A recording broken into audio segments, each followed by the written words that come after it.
ओम नमो नारायण। हर हर महादेव। श्रीमद् भगवद गीता महोत्सव पर्व के आप सबको बहुत बहुत बधाई, शुभकामनाएं। भगवान श्री कृष्ण अनंत शक्ति के भंडार होने के कारण उन्होंने जो अर्जुन को ज्ञान दिया है, श्रीमद् भगवद गीता के माध्यम से हम सबके सामने एक बहुत बड़ा संसार में ज्ञान का उदाहरण प्रस्तुत किया है। ज्ञान के उदाहरण के लिए हम सब प्रत्येक जीव का कल्याण होना निश्चित माना गया है।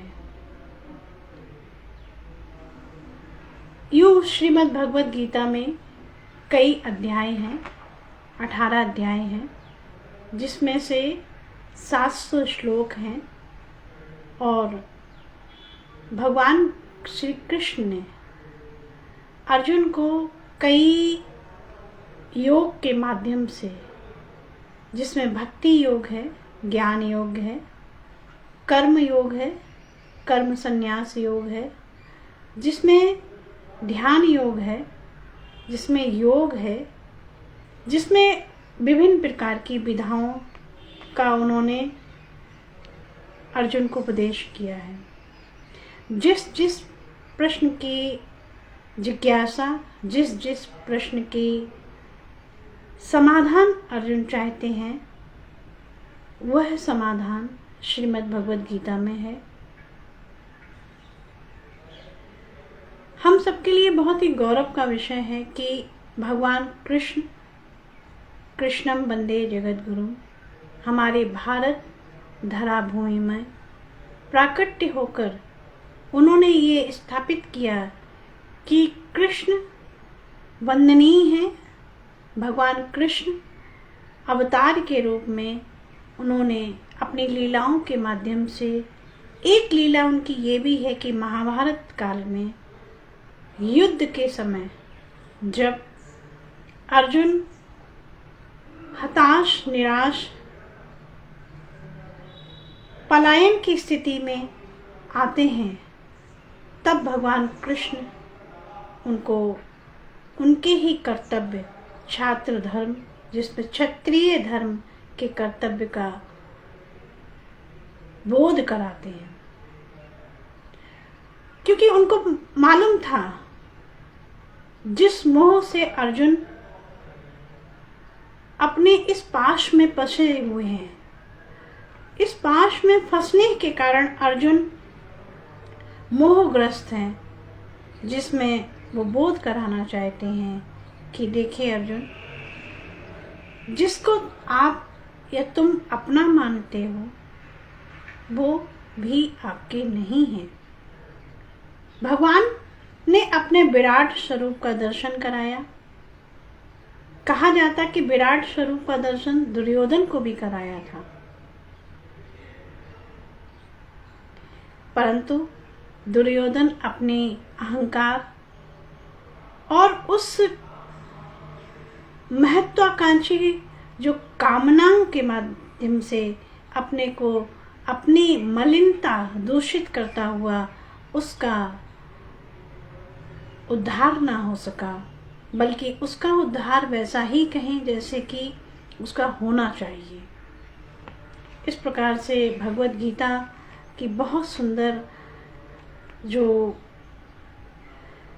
सारांश रूप में हम सबके मध्य में प्रकट किया है, आज हम उसी का पारायण करेंगे। स्वाध्याय की दृष्टि से हम श्रीमद् भगवद गीता का जो पारायण है वह प्रथम अध्याय से ही करेंगे, क्योंकि भगवद गीता में प्रथम अध्याय अर्जुन का विषाद है,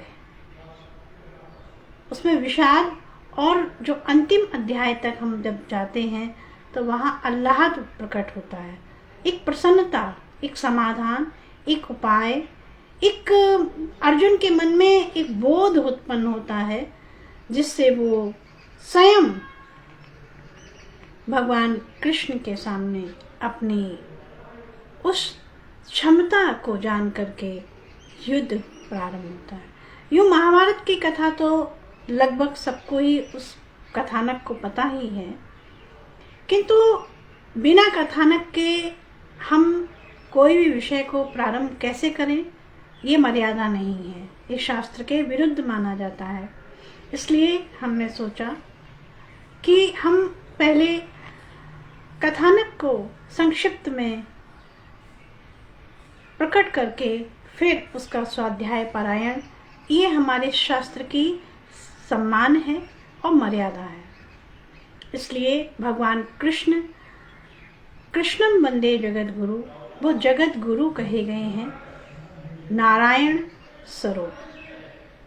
तो मैं प्रयास करूंगी स्वाध्याय के माध्यम से भगवत कृष्ण गीता जो है वो सभी को अध्ययन स्वाध्याय करना चाहिए, क्योंकि ये परम पवित्र ग्रंथ है। हम मानव जो जीवन में हम सभी अर्जुन की भांति हैं।